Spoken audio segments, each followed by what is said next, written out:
বাংলাদেশের যেখানে আছো, first year second year MBBS students and the students all over the world who are watching me, তোমাদের সবাইকে অনেক অনেক শুভেচ্ছা ও স্বাগত জানাচ্ছি।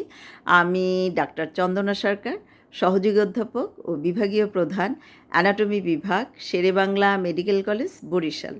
আমাদের আজকের topic problem based questions on fibula. তো শুরু করি। After a road traffic accident, a male patient of 30 years old was brought to the hospital. Physical examination revealed that his right foot was plantar flexed, and after proper investigation, that is X-ray leg, he was diagnosed as a case of right-sided fibular neck fracture. দেখো কি বললাম, যে একটা patient, male patient, তার বয়স কত, 30 বছর, হসপিটালে আসছে রোড ট্রাফিক অ্যাক্সিডেন্টের পর, এবং ডাক্তার কি দেখলেন যে তার রাইট ফুট ওয়াজ প্লান্টার ফ্লেক্সড। দেখো, রাইট ফুট ওয়াজ প্লান্টার ফ্লেক্সড, এবং এক্স রে করার পর দেখা গেল কি যে তার রাইট ফিবুলার নেক ফ্র্যাকচার হয়েছে। Now the questions. Number 1, due to fracture of the neck of the fibula, which nerve is injured? Common peroneal nerve is injured, because we know common peroneal nerve winds round the neck of the fibula. Second question, common peroneal nerve is the branch of which nerve? Common peroneal nerve is the branch of sciatic nerve. We know sciatic nerve divides into its two terminal branches, tibial nerve and common peroneal nerve in the popliteal fossa. Popliteal fossa এসে sciatic nerveটা দুইটা ভাগে ভাগ হয়ে যায়, tibial nerve and common peroneal nerve. Now, what are the important branches of common peroneal nerve? Superficial peroneal nerve and deep peroneal nerve. পরের question দেখো, আমরা যে বললাম যে right foot was plantar flexed, তার মানে কি patient was unable to perform dorsiflexion, এবং এই কন্ডিশনকে কি বলা হয় ক্লিনিক্যালি? Foot drop. তাইলে question, what do you mean by foot drop?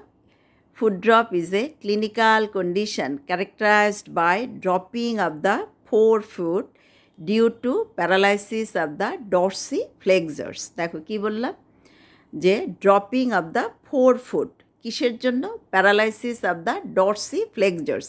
যে আমরা একটু আগেই বলেছি যে patient was unable to perform dorsiflexion of the foot. কেন করতে পারতেছে না? ডর্সিফ্লেক্সারগুলো প্যারালাইজড হয়েছে।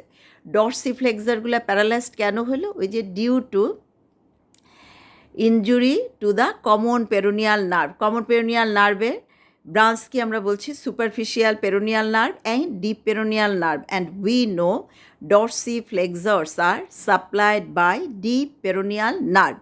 Now, what are the dorsiflexors? Number 1, tibialis anterior. Number 2, extensor hallucis longus. Number 3, extensor digitorum longus. And number 4, peroneus tertius. These 4 muscles are termed as dorsiflexors because they cause dorsiflexion of the ankle joint. দেখো, তাহলে আরেকটা question আমরা করতে পারি যে ডর্সিফ্লেকশন and planter flexion কোন জয়েন্টের movement? এই মুভমেন্টগুলি হলো অ্যাঙ্কেল জয়েন্টের। তাহলে পরের কোশ্চেন, অ্যাঙ্কেল জয়েন্ট এটা কোন ভ্যারাইটির joint? Hinge variety of synovial joint. So this is all about problem based questions on fibula. তোমাদের যদি ভালো লেগে থাকে তোমরা লাইক, শেয়ার, কমেন্ট করো, আমার চ্যানেলটা সাবস্ক্রাইব করো। তোমাদের সাথে আবারও কথা হবে অন্য কোনো টপিক নিয়ে। সে পর্যন্ত তোমরা সবাই ভালো থেকো, সুস্থ থেকো। তোমাদের সবাইকে অনেক অনেক ধন্যবাদ।